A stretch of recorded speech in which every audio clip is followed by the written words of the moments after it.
works be dead. So I'm on the grind, but your boy be led. And I'm in the word, cause I gotta get fed.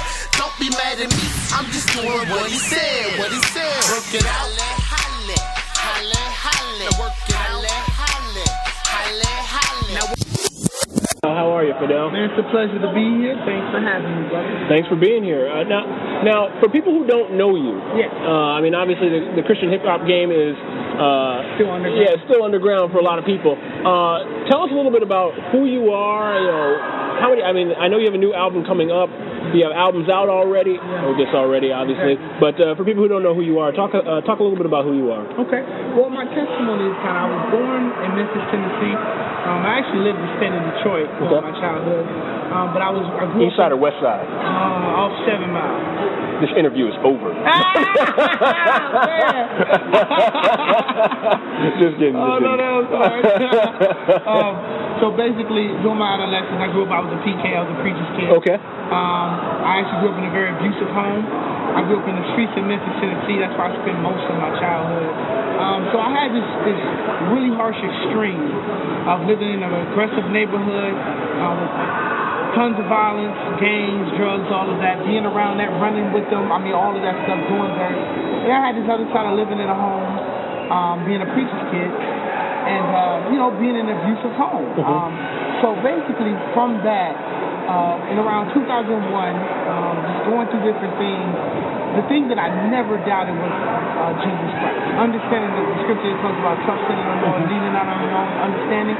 That was a scripture, even in the midst of everything that I went through, I always stood on. So around 2002, I said, man, I'm going to live for Christ wholly. And it's funny, I never did secular rap serious when I joked around, never did anything like that. Okay. When I did Christian, I loved music. When I was younger, my way of escape was music. The issue was the music that I was listening to and what it was telling me to do. When I got saved, it was instantly a desire. I already had a love for music. It was instantly a desire to want to use music and rap. And I had a gift to do it. I had a gift to write. So around 2001, I just started going everywhere from mental homes to corners to blocks to dope houses. I mean, everywhere. Just using music, just going out, using music as a platform, And so over time and just doing different things, and just, learning, growing, getting married in 2005, and just different things.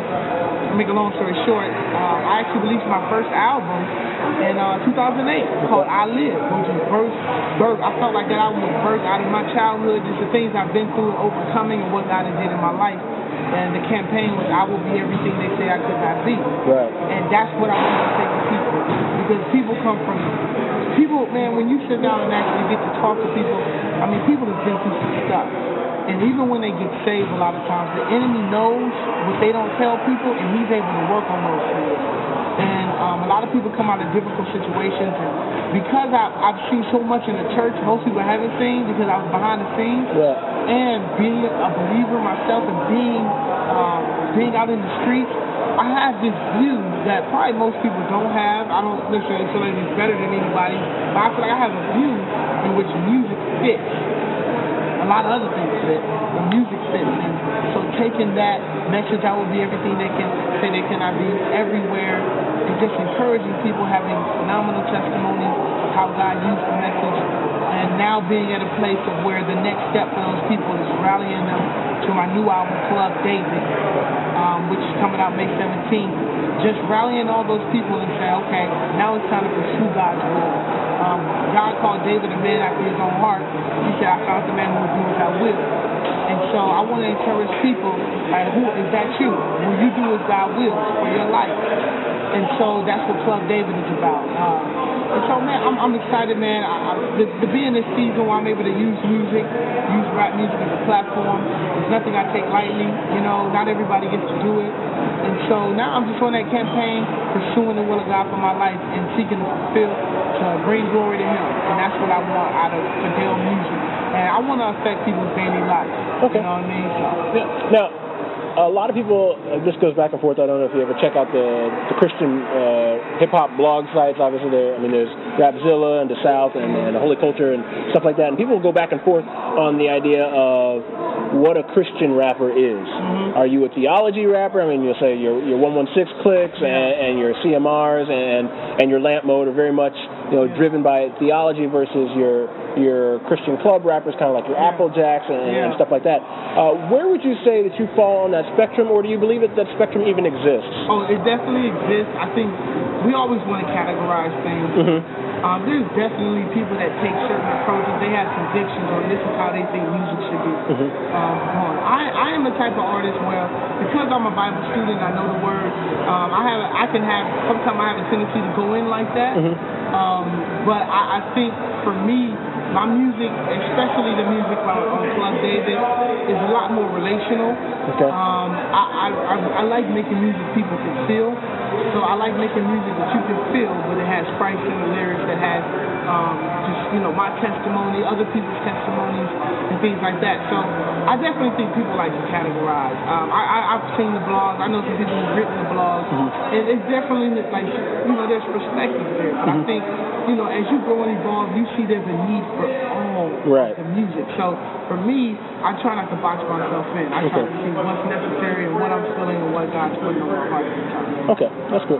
Now, here's a question. With the Christian bloggers now, everything has changed since, obviously the invention of the printing press changed things. But now everybody with a blog can say whatever they want about anything nowadays. I run a Christian review site, and so I can get up and say, okay, I like this, I don't like this, buy this, don't buy this, go see this movie, don't go see this movie, don't waste your time. And that's a good service for some people. It's like, okay, this movie has no value whatsoever to the Christian walk, just don't go see it. Yeah. But then there's other things where it's like, okay, now it's a matter of opinion. I know that I'm geared towards this kind of music. Yeah. This album is not that, but it's still good on its own merits.